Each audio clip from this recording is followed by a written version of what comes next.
Hello everybody, Logan Phillips here, your state representative for District 24, which is Okmulgee, Okfuskee, and Hughes County. This video is going to be packed full of information. I'm going to be covering stuff from the stimulus money to OASC, to the state budget, to the upcoming Henrietta Okmulgee Legislative Forum that's happening this Friday.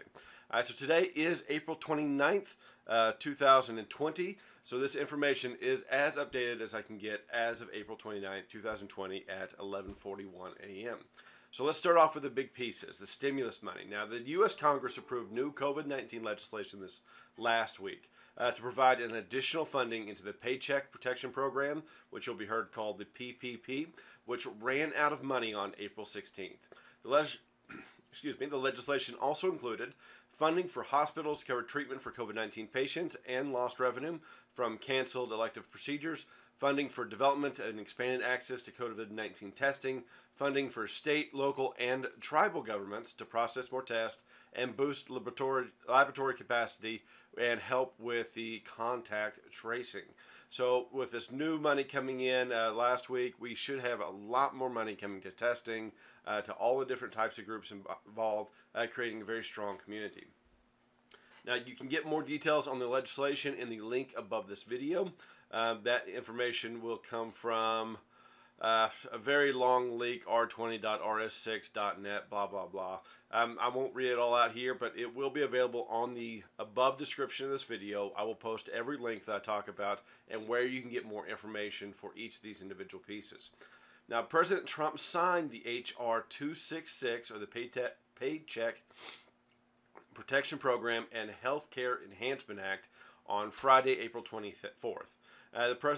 Trump signed the new legislation into law to further assist American business workers and healthcare providers. Now, this legislation provides $310 billion in additional funding for the PPP. Now, $60 billion more for Small Business Administration loans, that's the SBA loans, $75 billion in funding for hospitals and healthcare providers, and $25 billion to support our nation's testing efforts.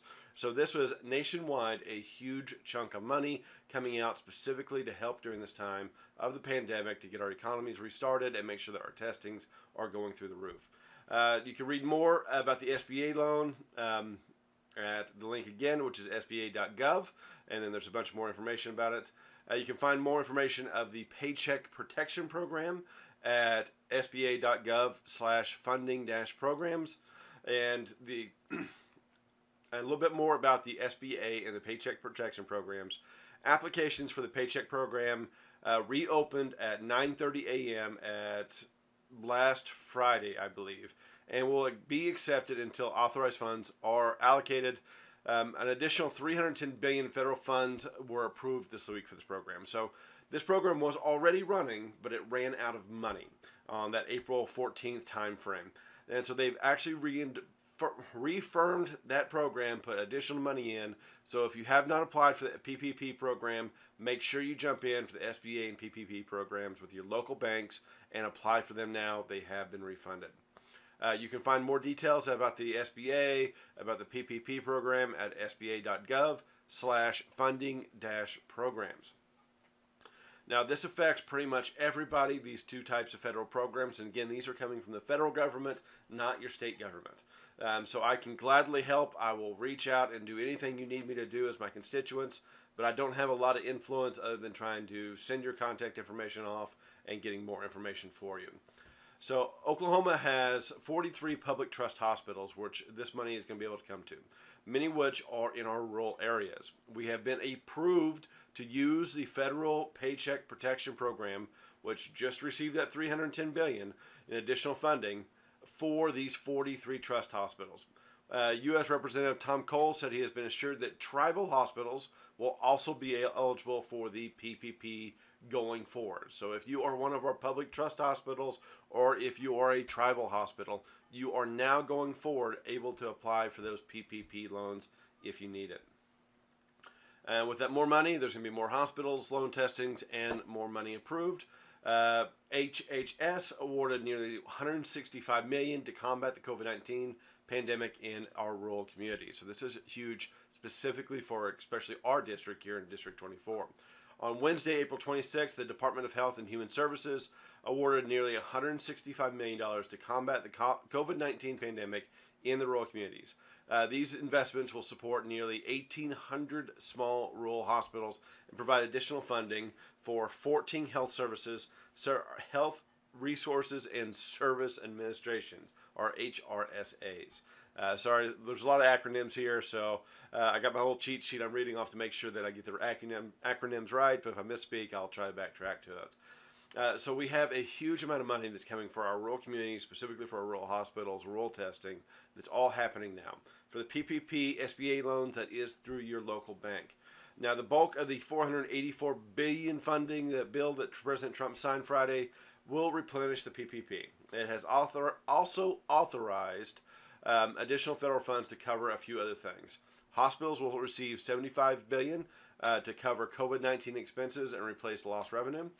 Disaster loans for small businesses will receive $60 billion, with a bulk available through the Small Business Administration, which will be at the sba.gov/page/coronavirus-covid-19-small-business-guidance-loan-resources.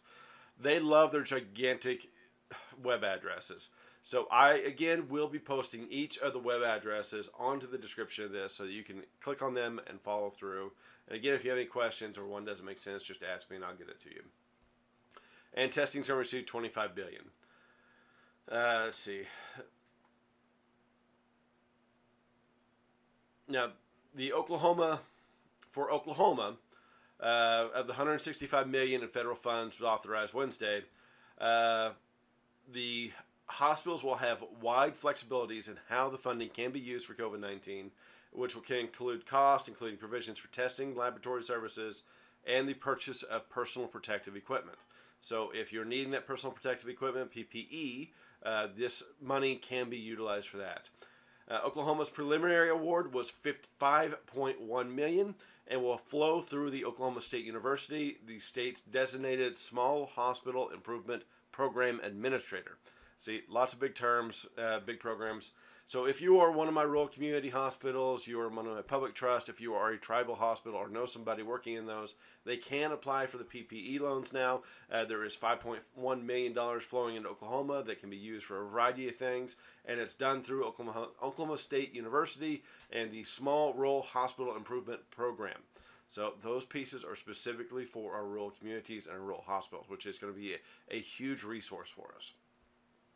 Now, for the education part of it, the U.S. Department of Education, again, federal guys, have made available over $13 billion to support our continued education for K through 12 students. On Thursday, April 23rd, the U.S. Secretary of Education, Betsy DeVos, announced that more than $13.2 billion in emergency release funds are going to be available for state and local education agencies to support continued learning for K-12 students whose education has been disrupted by the coronavirus.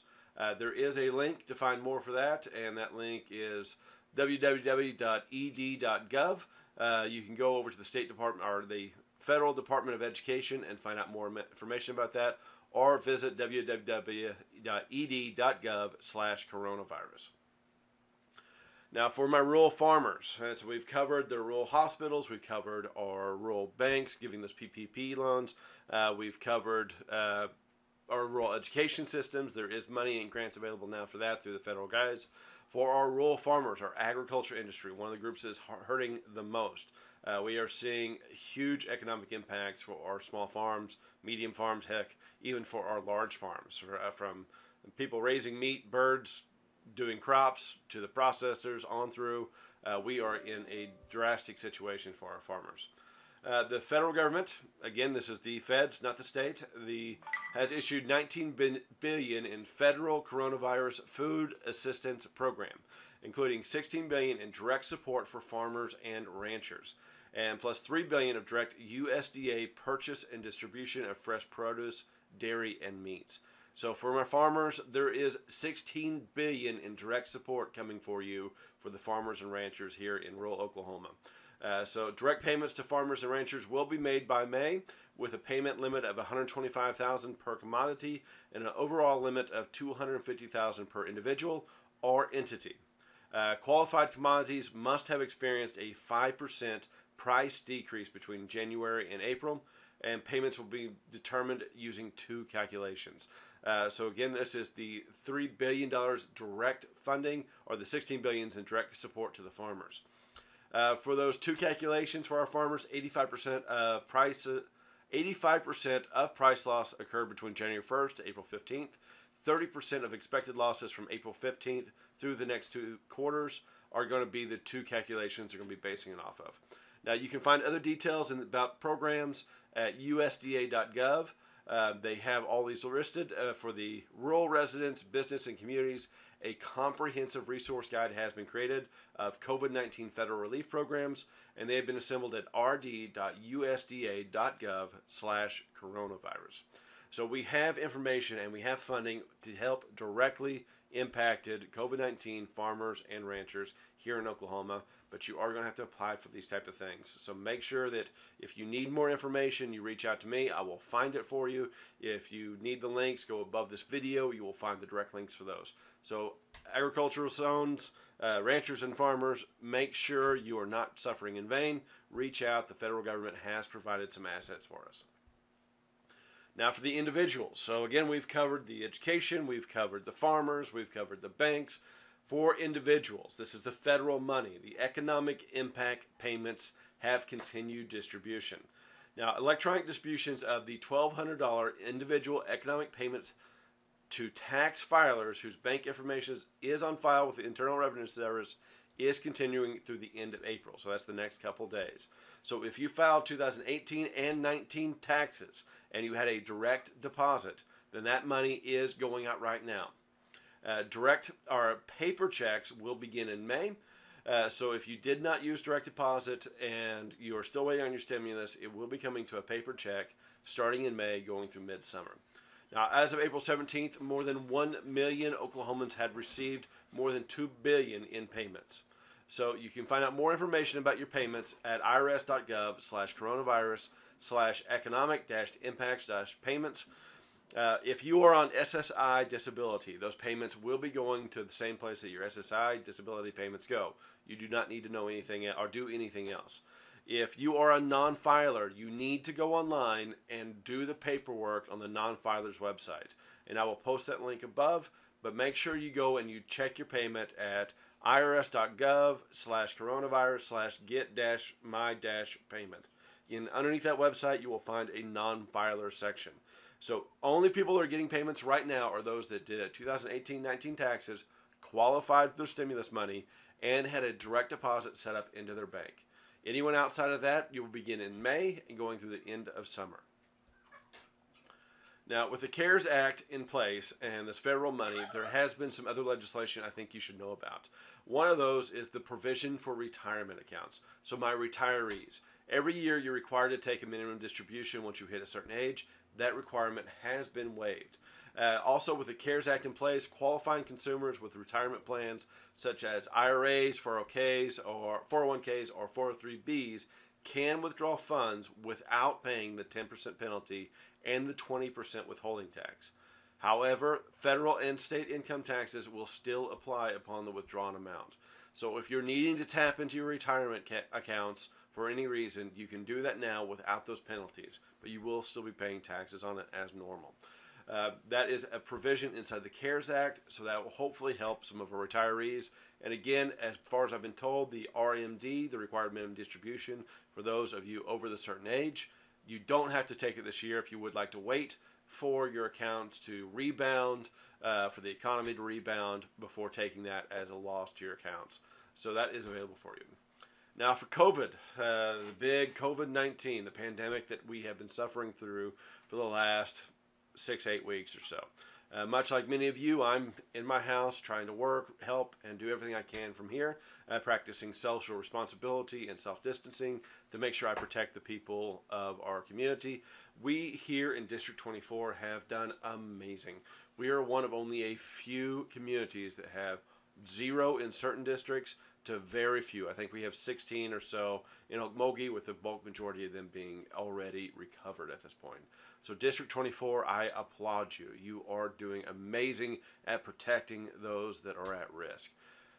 So with that, we are moving into a new time frame. The governor, as you know, or as I've told you, we gave him special emergency powers about 30 days ago, which those are expected to expire here in the next few days.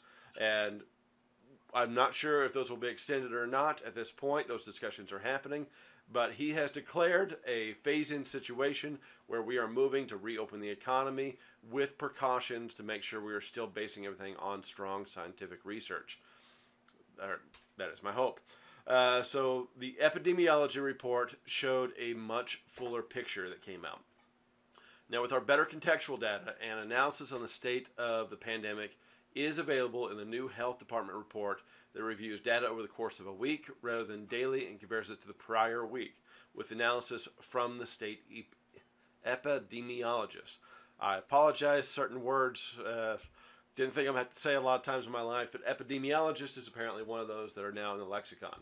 The weekly epidemiologist and surveillance reports will show changes in the rate of reported cases of deaths, incidents, hospitalizations, fatalities, and more, plus an analysis of the demographic data including gender, race, age, healthcare worker status, setting, and other data.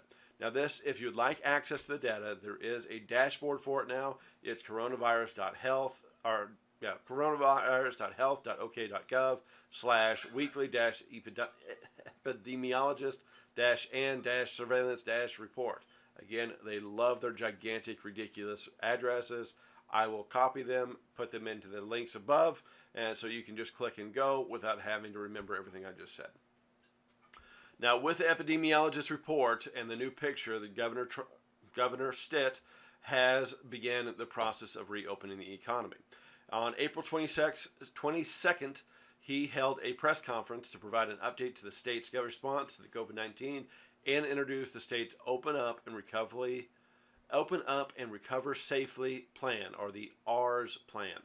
Now, we are doing this under the current White House guidelines, and with those guidelines in place, Oklahoma has met all the necessary criteria to begin proceeding in a phased opening, including a downward trajectory of documented cases and the ability to treat all patients with crisis care. So I know the governor has made the claim that we have 4,000 something beds in the state of Oklahoma, and we are not anywhere close to the amount of beds that would be needed. So we have far more beds and PPE than the expected peak or continued need of the state during this pandemic. So that is what's defining us opening up right now. Now, the Governor Stitt's emergency declaration executive order outlines the state's response to the pandemic and has been amended to include the reopening plan he announced this week. You can review the reopening plan at okcommerce.gov. You can review the amended order at sos.ok.gov, or you can view business-specific guidelines. This is the big one for my businesses here in District 24.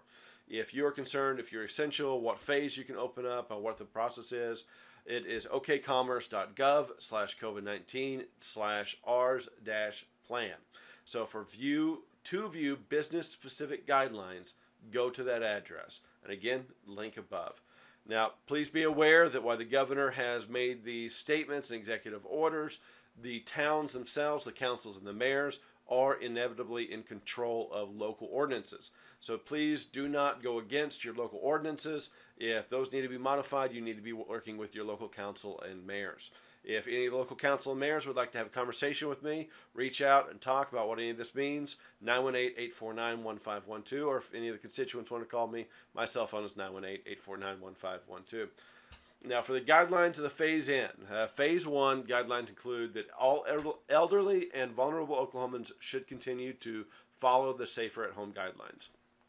So if you are in the at-risk category, please continue to stay safer at home. Continue to do social distancing. In fact, all of you, please continue to do social distancing. Oklahomans should continue to maximize the physical distance from others when in public. Avoid socializing in groups in facilities that do not allow for appropriate physical distancing, and minimize non-essential travel. So if you don't need to go there, if you don't have to do something, please continue to stay safe, be socially responsible, be self-responsible for those other people in our district that are at risk. So far, District 24 has done amazing. We have not seen spread. Let's keep it that way going forward. Employers should create plans to allow employees to return to work in this phase, close common areas, and enforce social distance protocols. Starting on April 24th, personal care businesses can reopen or could reopen for appointments only if they adhere to strict sanitation protocols and are in communities that do not have more restrictions in place. So again, your local mayors and city council members have ultimate control over local ordinances. So if their restrictions are not more restrictive than the state, then you are allowed as of April 24th to reopen those personal care businesses. As well as on April 24th, we reopen the state parks and the outdoor recreation areas. Grocery stores should continue to maintain special hours for those vulnerable populations. And starting on May 1st, which is in a couple days, restaurants, dining rooms, movie theaters, gyms, sporting venues can reopen statewide if they adhere to strict social distancing and sanitation protocols. On May 1st, places of worship can reopen for in-person meetings or worships if they leave every other row or pew open and adhere to CDC recommended social distancing and sanitation protocols. And on starting on May 1st, tattoo parlors can reopen for appointments only, and senior living facilities and hospitals are still prohibited, and bars, schools, organizing sporting events, and camps should remain closed during this phase 1 event. So while you can still go to church in phase 1, you can still open your businesses, you can do all that kind of stuff, please maintain social distancing. Please maintain proper etiquette as if we are still in a pandemic, because we are coming down the tail end of it. We do not want to see a second wave and a big spike. Now, phase 2 will come 14 days after phase 1 with a continued decline in numbers in the state's hospitals. Phase 2's guidance includes elderly and vulnerable Oklahomans should continue to do that safer at home guidelines. We should still maintain our social distancing, still maintain proper care of our hands, washing hands often. Employers should still close common areas or enforce social distancing. Organized sporting events can reopen in phase 2 under proper social distancing. Bars can operate with diminished standing room capacities where applicable and appropriate, again, with proper social distancing. And children's nursery areas and places of worship can reopen at this point. So in phase 1, you can go to church, you can go to your places of worship, but the nurseries need to remain closed. Phase 2, 14 days, then your nurseries can go back open. You can read more about the plan at the okcommerce.gov, and you can find the phase plan there. With this, elective surgeries have been allowed again. Surgeries for conditions that are not life-threatening and, if provided, have the potential for increasing morbidity or mortality can resume last Friday. So as of last Friday, all elective surgeries, as long as they are not life-threatening, can resume. All patients have to be tested prior to surgery, and the patient has to receive a negative COVID-19 test within 48 hours of the scheduled procedure. And we must not perform an operation on a patient with a medical history of COVID-19 until the patient receives 2 negative COVID-19 tests. So minor medical procedures and elective surgeries are reopening with severe restrictions and protections in place. So far we have talked about a tremendous amount of stuff, and I know this video is going long, but there is pieces that touch every aspect of our society, and I'm trying to make sure that all of you have the information you need. So we've covered the federal money that's coming with the stimulus, the PPE, the SBA loans, some agricultural money that's happening. We've covered some education federal money that's happening. We've covered the state reopening plan for phase 1 and phase 2. Started really on April 24th, goes for 14 days. And if everything goes okay for 14 days, then we start with phase 2. And phase 2, if everything goes for 14 days and goes okay, then we open up to phase 3. After phase 3, then we open up our state just to normal. So you're looking at 4 to 6 weeks before everything's probably back on track and back to normal. But that is only if you are social responsible and you wash your hands, avoid big groups, don't spread, and don't create a second risk or a second spike. It's going to be up to the individual. You are good Oklahoma citizens. You're good Americans. You have rights and responsibilities. With those rights came responsibilities. You are responsible to making sure that you don't spread this disease. So wash your hands. Practice good hygiene. Avoid big groups. Do social distancing. Wear a mask. Wear gloves. Whatever you need to do. But protect those most at risk in our community. Now for the individuals. There are probably the single biggest problem that has been happening for the last 6 weeks is the unemployment. OASC has had a horrible scenario just across the board. With over 200,000 applicants and growing, they were woefully unprepared for anything that could even come close to dealing with the amount of applicants for unemployment.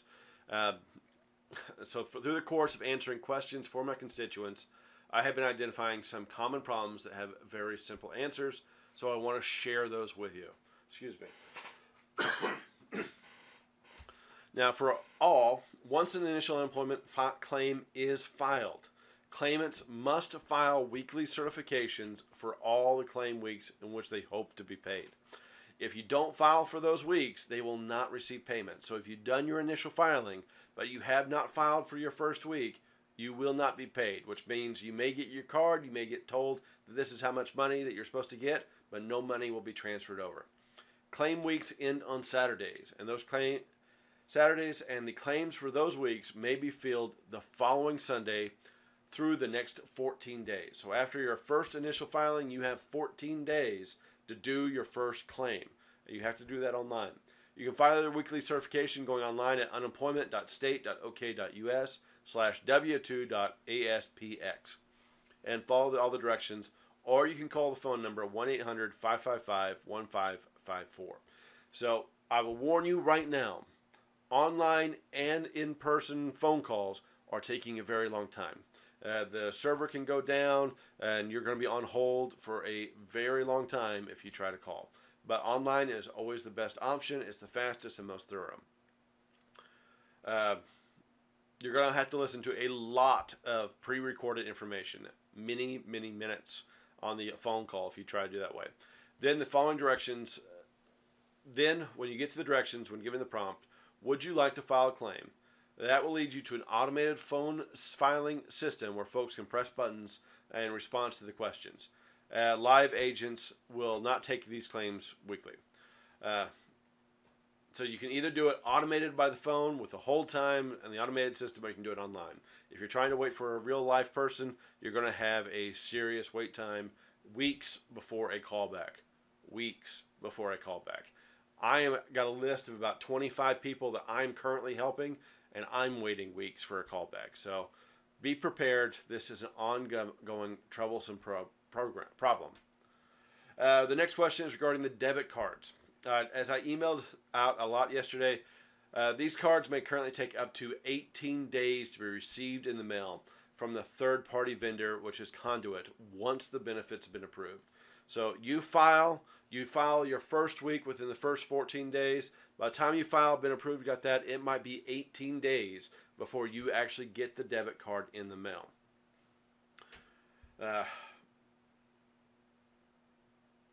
Now, what I've learned is that some people are failing to activate their cards and set up a PIN number. You can activate the card by going online to goprogram.com, inputting both the card number and their social security number and date of birth, and establishing a PIN number. The unemployment debit card cannot work if they do not first register them online and activate a PIN number. So once you receive your card, you have to go online and activate the card and create a PIN number by calling the number or going online to goprogram.com. So if you don't do these, the card is useless. So we're talking from filing 14 days before, a window of 14 days, you must file your first week. And in that window of 14 days, it might be 18 days before you actually get your card. And when you get your card, you must then go online and fill out the PIN and get it activated. But you can have, additionally, people can utilize a free mobile app, Way to Go Card, which is available on the Apple and Android in order to have instant access and info about their unemployment benefits and being paid to them. But it's not a substitute for the card. So make sure that you go online, you grab the app, way to go for the benefits card. You go online, you fill out your PIN, you get that taken care of, and you get all that taken care of. Now, Conduit is the debit card people. So if the card has been mailed but never received, or it's been lost in the mail, or something's happened to it, Conduit is a third-party vendor, not through OASC, that I do not have contact with. So this is where the brick wall that I've been hitting with a variety of you. Conduit has a toll-free number, and any additional questions about your debit card can be answered at 1-866-320-8699, and then hitting the number 2 for support once the call's gone through. So this is a brick wall that a lot of people are happening. They're either not activating the card, they're not filing the first week's filings, or something of that nature has happened. So make sure you get all of those steps. Now, I know these are tough times, and OASC is doing everything it can to respond to overwhelming increase in claims related to this pandemic. Now, I hope the above tips are helpful. I have the list of about 20-25 people I'm helping, so if you've contacted me for help, I am still actively working on it, but even I'm having trouble getting callbacks, getting support for you, because they're so overwhelmed. So it's just taking a lot of time, and I know that means nothing when you're trying to pay your rent bills and buy some food. So I am working, I'm trying my hardest, and I promise you I will keep trying until we get something situated. Now, for the state budget, a video I did last week, you heard me talk about the revenue failure for this year, that the state legislation, that's the Senate and the House, is working to make sure that we do not have a revenue failure for this year, and that no state budgets are cut. That means education, hospitals, all that kind of stuff, this year. That all required the Board of Equalization meeting and declaring a failure. So the Board of Equalization met on last Monday after the legislator asked the Supreme Court to intervene and force a meeting. Now, the board declared a $416 million revenue failure for the remaining months of the state's current fiscal year. That's this year's budget. This is the budget we passed last year. Oklahoma is constitutionally required to have a balanced budget. So last year, with revenues as they were, we passed a budget. This year, we've seen a revenue failure because of the pandemic, and so we had to modify, relying on those rainy day funds that we put away last year just in case this type of emergency happened. So we are lucky that we had a little bit of foresight and got those funds in and usable. Now, the board declared the $416 million revenue failure for the remaining months of the state's current fiscal year, which ends in June, on June 30th. Now, this declaring the revenue failure allows the state to move existing funds from the state's savings accounts to prevent cuts to state agencies. So for this year's budgets, we are okay with the state. Now, with the revenue failure that's coming in the next year, we are in dire times, and we're going to need extremely strong leadership to fight specifically for rural Oklahoma, because oil is drastically down, natural gas is drastically down, and tax revenues, because no one's been going out and spending money, is just plummeting. So we are going to go into a negative budget or a bad budget next year, and we are going to have serious problems and fights. I will be there, and I will be fighting specifically for Okfuskee, Hughes, and Okmulgee County to the best of my ability and anything that we need. I fought for it for the last year and a half while I've been there, and I will continue to do so going forward, as long as you guys re-elect me. If you don't, I hope the next guy puts up with us. The state's budget is in a dire situation going forward, and it's not just for this next year. It's going to be for the next 2 years. So we have to be looking at where we can modify, how we can modify. I have a personal belief that we need to be looking at not just cuts, but we need to be looking at what revenues we can bring in and how we can change the state going forward. Where do we want to end up, not just reactionary to where we're at right now. So those are those disruptive technologies I've been talking about. Those are bringing things like solars, bringing in wind, bringing in technology companies, bringing us and making us the heartland for the entire world's infrastructure for internet. That means expanding broadband. That means taking care of our rural communities and doing place building for our towns. There's ways to come out of a budget shortfall and be prosperous. I will work on those. And if you have any questions, this Friday at 9 a.m. online, you can either join online at Facebook or you can call in with the Zoom. The link there is on my Facebook page. Okmulgee and Henrietta is hosting a joint legislative forum, so you can hear from both Senator Roger Thompson, Representative Scott Fettgetter, and myself. And you can live ask questions either by phone call, by texting me, or by asking them on Facebook. I will be the digital host for it, posting it through my computer systems, and it is an incredible honor that Henrietta and Okmulgee is allowing me to do that. If any of your groups, if you're involved with any particular group, or if you're in a Facebook group that would like to have a one-on-one conversation where you can ask live questions of me, I am more than happy to host. So if you're the VFW in Holdenville, if you're the American Legion in Okemah, if you're the Masonic Lodge in Okmulgee, and you would like to host an online event so your members can get together without risk, I am more than happy to do so. Just reach out to me. My cell phone number is 918-849-1512. My email is loganforhouse at gmail.com.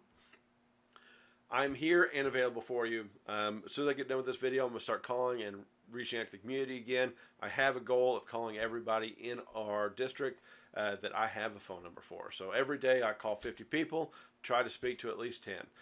I will continue doing that. So if you see 918-849-1512 come up on your cell phone number, that's me giving you a call just to see how you're doing.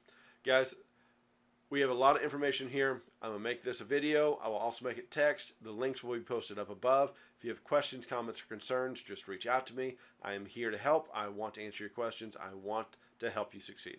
So just reach out. 918-849-1512. Have a very fruitful day. Bye, guys.